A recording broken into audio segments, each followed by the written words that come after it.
சல்லடையில சலிச்சா ஒருத்த மிஞ்ச மாட்டான். இந்த தைரியம் இல்லாத ஜனங்களை வச்சுக்கிட்டு இவனால என்ன பண்ண முடியும்? ஆமா சார், நீங்க சொன்ன மாதிரி எங்களுக்கு தைரியம் இருந்ததில்ல, நம்பிக்கை இருந்ததில்ல, சக்தியே இருந்ததில்ல. சாவு எங்க மேல குதியாட்டம் போட்டுச்சு. அப்ப குறுக்க நின்றுட்டு இருந்த ஒருத்தன் அந்த மாரியாத்தா முன்னாடி தலையை சீவினால.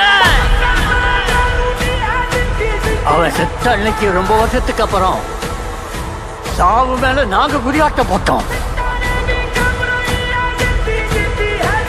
அவன் கத்தி வீசின வேகத்துல ஒரு புயலே உருவாகிச்சு சார்.